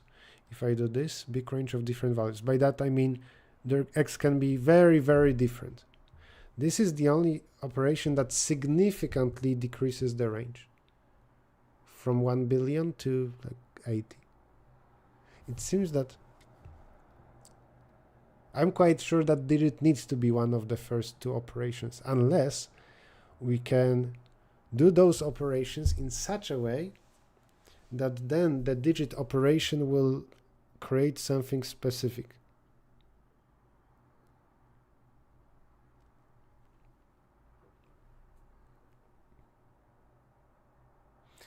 If we multiply by 11, that has some properties, but not enough. We can multiply by 3. What happens if we multiply by 3? What does it imply? Multiply by 3.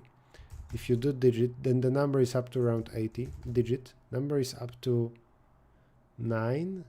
But now it can be 3 or 6 or 9. If you multiply it by 18, or this multiplying by 90, that's useless. Multiplying by 99, does it have some properties? It's like 9 and 11.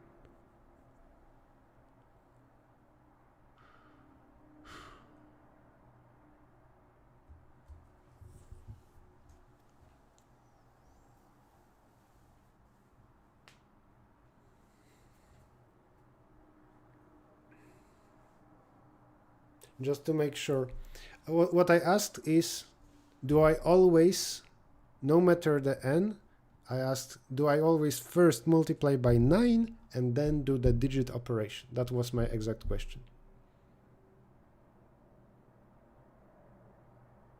My exact question was, in the solution to C3, is it okay to always first print those two things?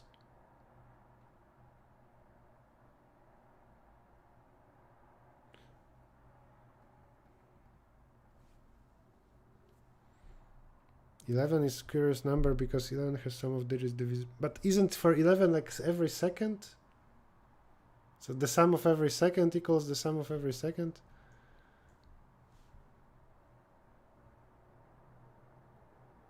So a moment ago what I investigated is multiply by 3 and then do digit.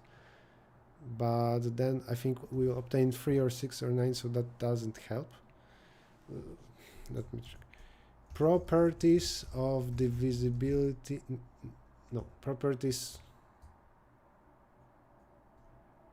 of divisibility of sum of digits, something like that, divisibility rule.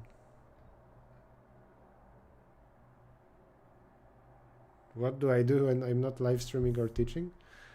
I'll live my life. I sometimes do some programming. Sometimes freelancing, I participate in competitions.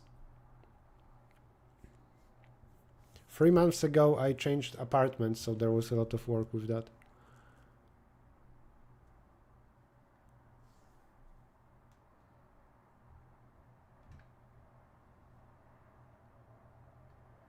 Odd versus even.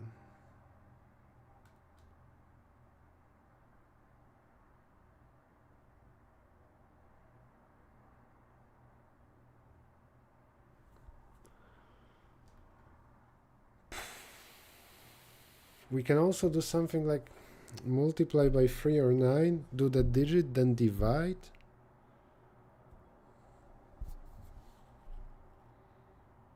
Yeah, 0 kids. So far.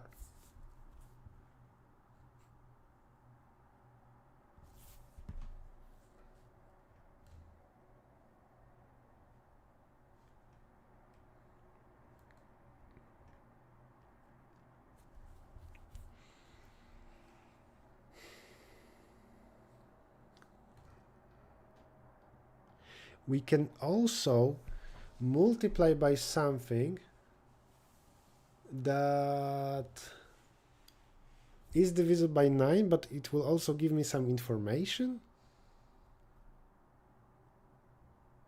If I multiply by, I don't know, this much, you know, something of this magnitude, then no, I think I wanted to do this. I don't know about, I'm not sure about the number of zeros, but if I multiply by that and 7 at the end, it is divisible by 9. I will get also feedback. Oh, but if I fail, then my number is not divisible by 9. Never mind then.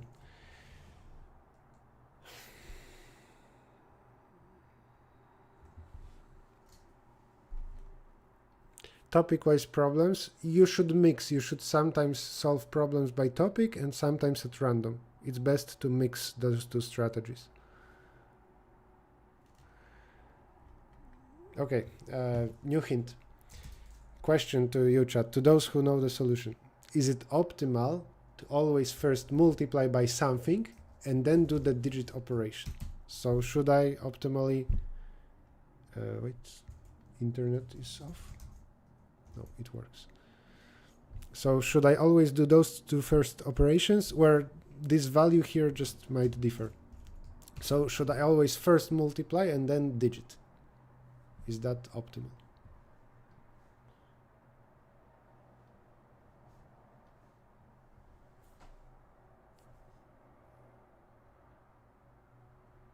Something went wrong with restream. Okay, works. People are saying yes, okay.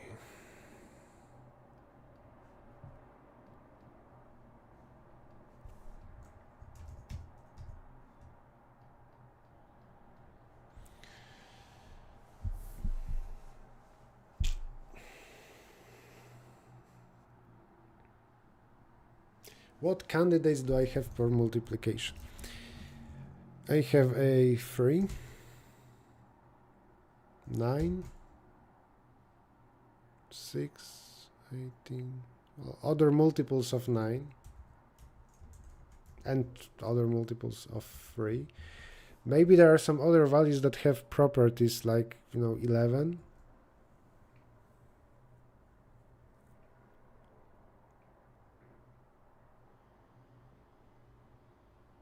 Number theory and discrete math. I think you need to grab a math book for example, high school, and go through problems. If that's too easy, then something from university.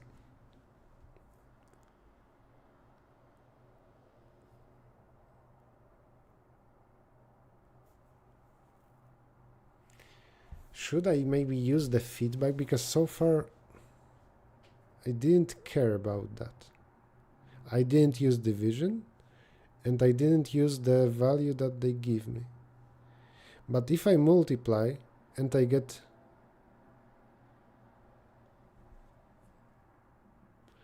What if we multiply by something such that only few values fail?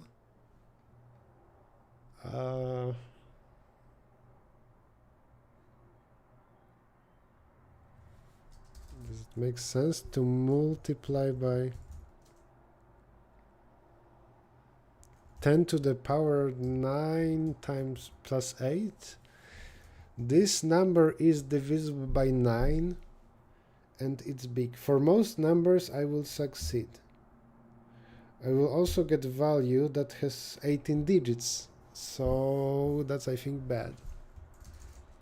Because then 18 times 9, that's roughly 150. If I now do the digits, I will have something that is of magnitude 20, so I don't have a 9. No, so I cannot multiply by something so big.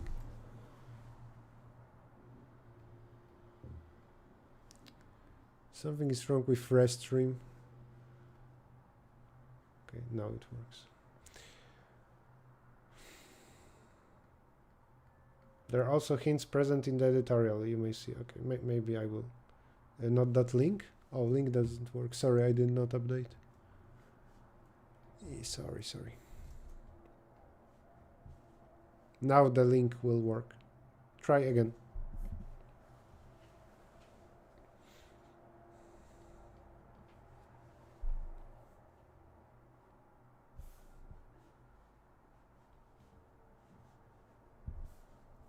You have enough hints to get the solution. You're really doing good.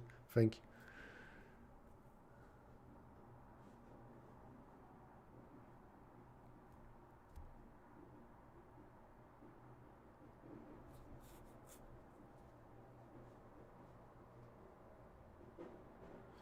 Sometimes there is such value of n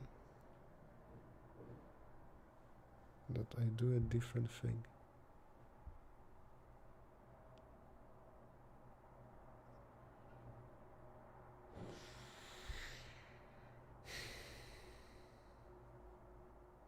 21.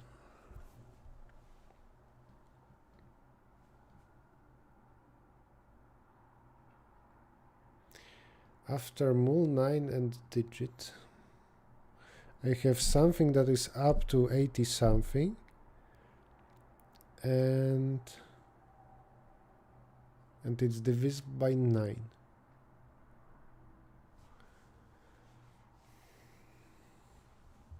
If I multiply by 3 and I do digit, I will have something that is at most 80 something and it is divisible by 3. So this is less information. So it seems strictly less useful. If I multiply by 18 and then do the digit, I will have number up to 80 something. It is divisible by 9. What if I multiply? Does 27 have some properties? Just because it's 3 to the power 3?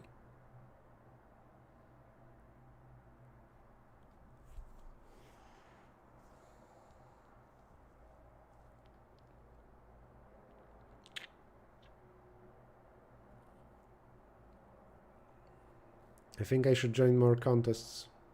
I also think so. About me.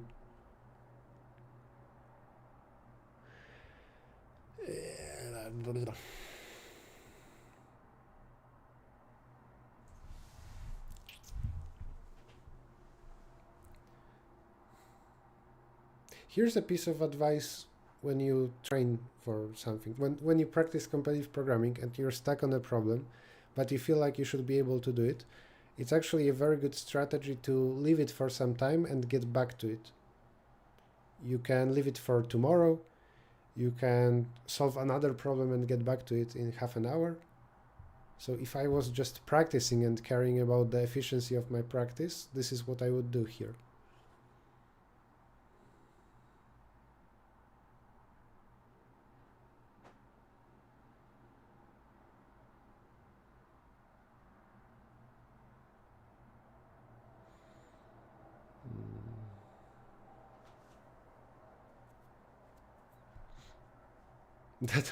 Does that also work with cleaning my room? If you are stuck and you don't know what to do next, and you cannot come up with an idea, then yes.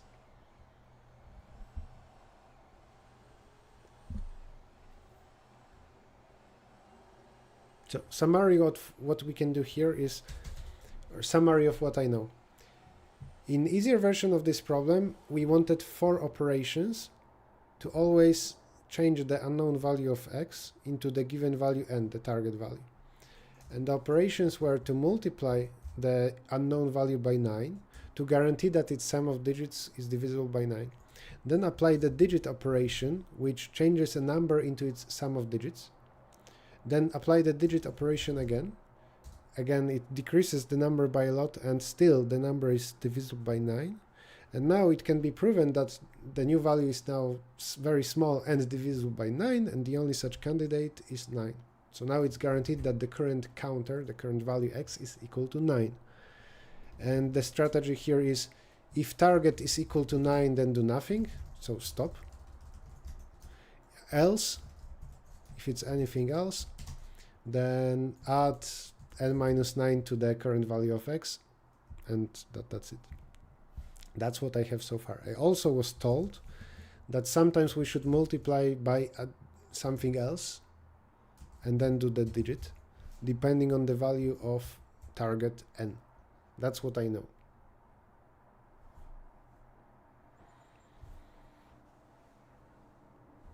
So it's not optimal to always do those operations first, but it is optimal to first multiply, then digit.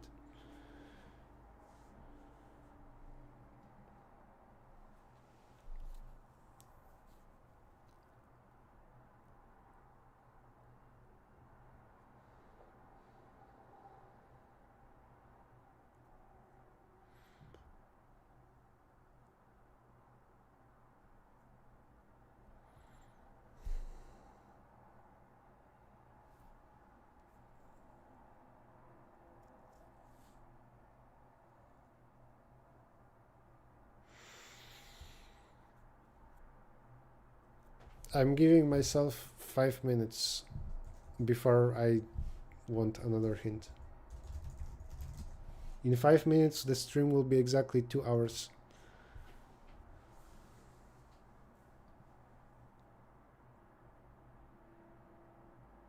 What else I can multiply by? 2, 3, 4, 5, 6, 7, 8, 9, 10, 11, 12, 13, 14, 15. 18 makes some sense. 20, 21, 2, 3. So does something like 25 make sense? Not likely. What about like 25 times 9? Ooh, wait.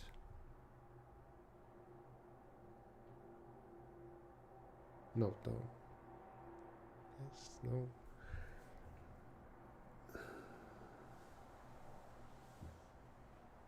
No, that does not decrease the sum of digits. If you have a number divisible by 9, you multiply by 100, it just adds zeros at the end. If you multiply additionally by 5, well, it can add an extra 0 or not, but then extends the number. No, I don't think that helps. You then have 27, 81, 9 and zeros. Are you ending the stream after this? Yes.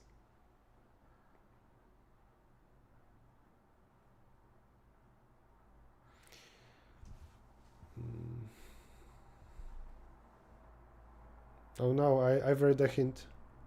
I didn't want it. That was a timer to a hint. Well, I cannot unsee it. 99 has a property, you're saying? What is the property of 99?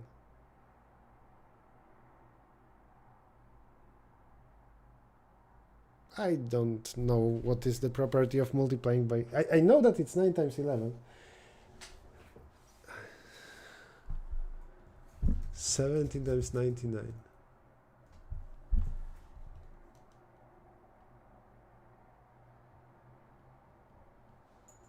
It's 18. So is it...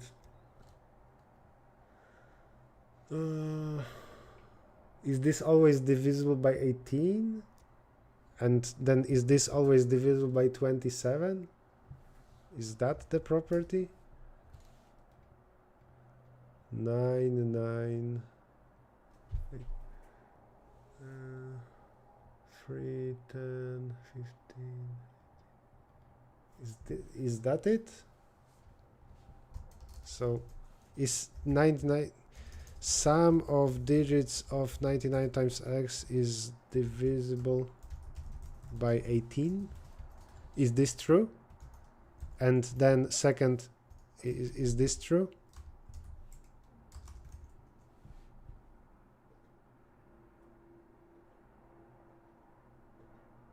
Not true.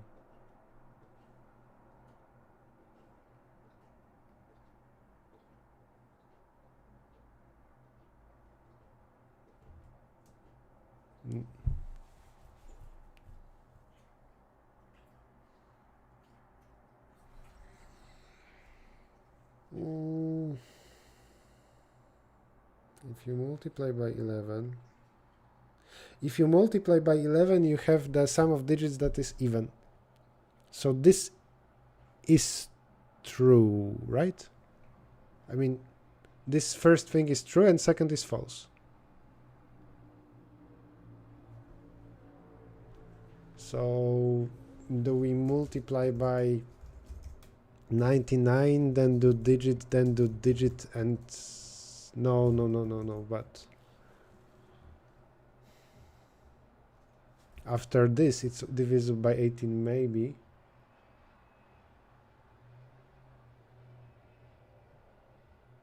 If I'm multiplying it with 101.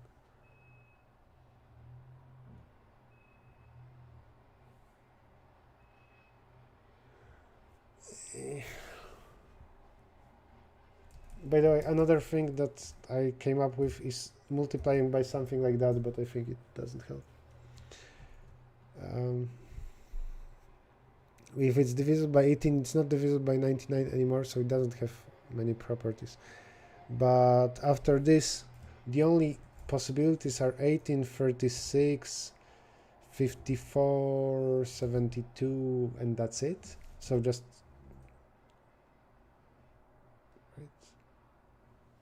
just 4 possibilities, and then maybe we can do something in one operation.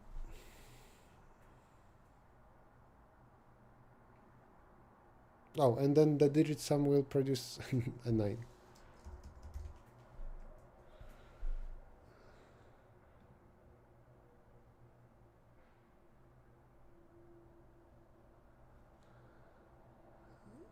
Nine nine nine is 1000 minus 1.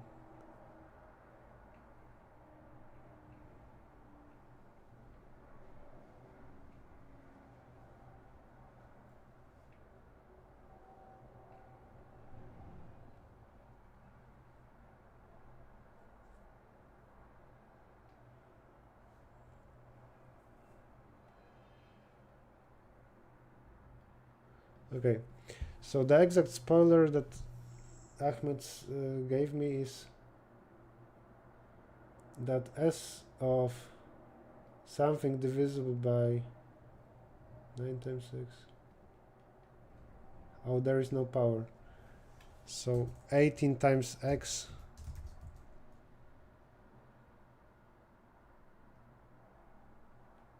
Wait, what? No, that doesn't make sense.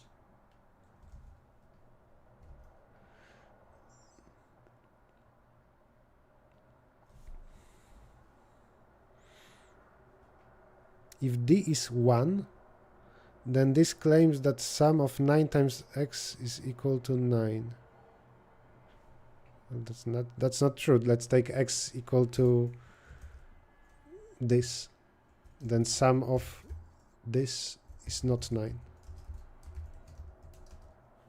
This is not 9. Okay, also timer is up. Okay, I give up.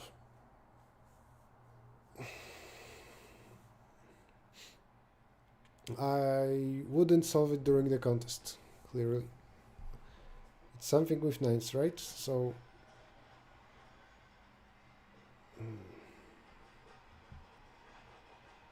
oh, so now Ahmed provided the same thing with the power. So that then will be something like this, right? I'm reading the editorial.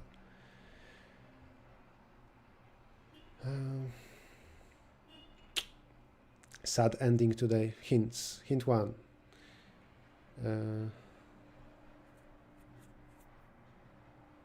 Whoa. You need to do digit and then mul 99.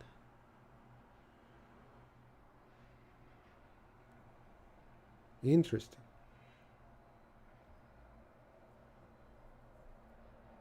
Oh, for every x up to something. I see. I see. I see now.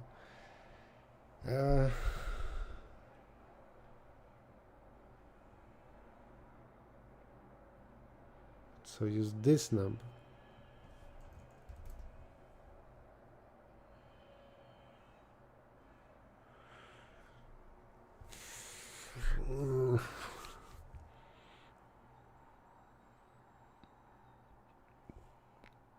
So you need to multiply. It's not independent? And then 81 is special case. Okay. To be honest, I don't like this. I don't know how much I'm biased because I couldn't solve it. But this is not an algorithms kind of problem.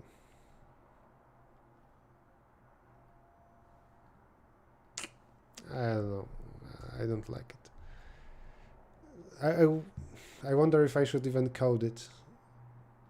The code is of course simple. More like a guessing problem. I mean, I see how we're going closer to the solution. I analyzed some stuff, like 11 came through my mind. I think without a hint from anybody in the chat, I thought about the value of 11 on my own and I discarded. If I analyze 99 exactly, then it would lead to something. But by the way, so this hint, I think it makes sense, but this one, it's crazy. Try division 3h, not today. Okay, now philosophical question, or maybe practical one. Do I want to now code it just so I would see in problem set that it's solved? It will be easier for me to find it later if needed? Not sure.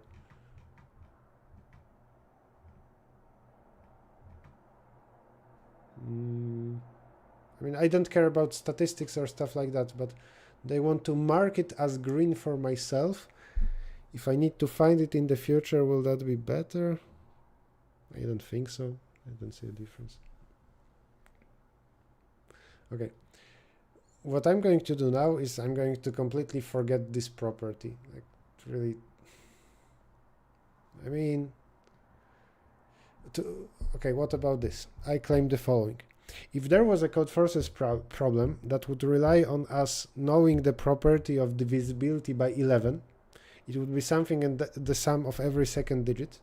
And you would need to know that if number is divisible by 11, it has that property and then something. That would be an ugly problem. I don't like stuff like that. Some obscure math knowledge. Now this wasn't exactly that, because I don't think most people who solved it, they knew this property.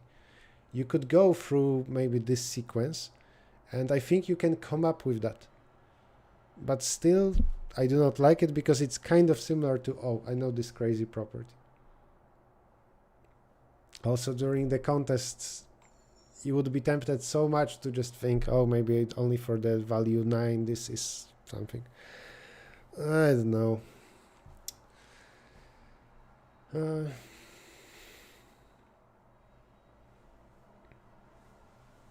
So for small enough x, if you multiply x by 999, then you will get sum of digits 27. That was the claim. I don't like it, and if you guys recommend some new problems for me in the future, I don't want something like this. Please. Still, though, by the way, I did badly. I spent more than 1 hour, I'm sure, on this problem, and I didn't get close to the solution. During a contest, I would not solve it. I now wonder how the standings look. The dog changed the position of lying on the floor. C3. This doesn't count.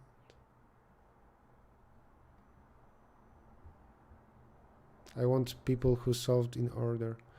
So you could solve in like 20 minutes.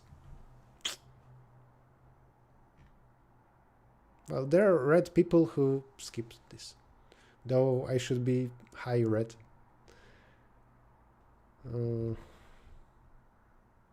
In terms of my rating, I should get place around this one, and some people here got this task and got it reasonably quickly. Well, what can you do? Can you try one more problem? No, I think that's enough for me today. All right. Now, there might be a stream tomorrow in the morning, but no guarantees about that. If tomorrow in the morning it will be like 8 a.m. Polish time, maybe 8:30. If so, it will be few easy problems and that's it. I think the plan for the next weeks is to alternate between, so let's talk about the stream plan. Alternate between Division 2 and Division 1 streams. And Division 1 stream was today. So I solved problems that actually I struggled with. Maybe, I don't know if it's a good idea to warm up with something easy like I did today, or just immediately jump to something difficult and accept the fact that maybe a single problem I will keep solving for 2 hours. Not sure about that. For Division 2 streams, actually, I'm not happy that yesterday at the end I was doing a quite difficult problem. I think that streams should be targeted at some audience, and so like if you belong to Division 2, you cannot approach hard Division 1 problems, then it doesn't make too much sense for me to grab a Division 2 contest and go through like most of the problems. I think it's too big of a jump in difficulty. So what I did yesterday is I grabbed an educational round and I chose next problem, and so on. But when I got to E, instead of doing it, I think I should have switched to another contest and again go from easy problems. So I think this one I want to do easier than yesterday last problem. And Division 1, maybe we should skip the Division 1A difficulty. Not sure, I will think about it. How to suggest problems? Discord. There should be Twitch command for that. Discord. For Division 1, I will accept suggestions in advance. For Division 2, it doesn't need to be in advance because I can just go for many problems. So maybe during a stream I will accept suggestions.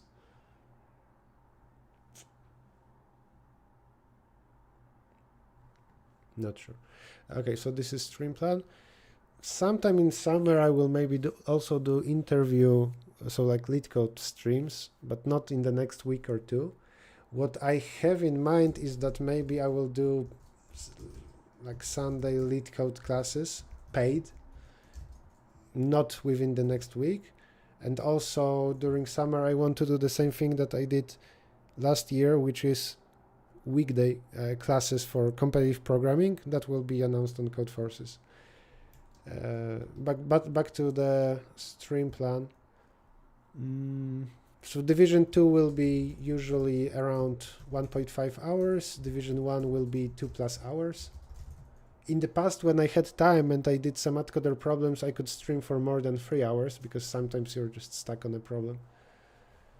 And this needs to be flexible because Division 2 is more granular. I can solve a problem in 10 minutes, so I can stop the stream whenever I want. For Division 1, it's a bit bad to stop in the middle. So next stream maybe tomorrow morning, and anyway the next stream will be next weekend, right? Like, so after that, Saturday or Sunday. After that, few days I think I can stream in a row. So roughly it will be July, like maybe 5, maybe 6, 7 to 10. I think I have time to do it daily. That's roughly the plan. Will I be doing AdCoder? Yes. By Division 1 here, I don't actually mean exactly Codeforces. It can be AdCoder. I don't know, maybe what I should do for something like Division 1 streams is I should try to solve all AdCoder Grand Contest A problems or something like that. Or maybe possible goal, solve all AdCoder Grand Contest A problems or B. But they can be already so difficult. We'll see. I'll think about it. Discord link, it was on the Twitch. I can copy. I hope that this still works.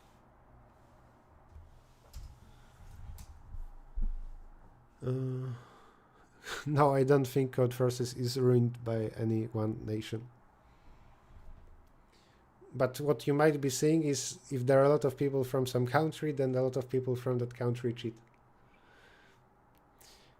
Okay, that's everything for today. If you have some feedback, you can, other than right now, you can also reach me, for example, via Codeforces. So next stream maybe tomorrow morning. If not, see you this weekend. Thank you, everybody.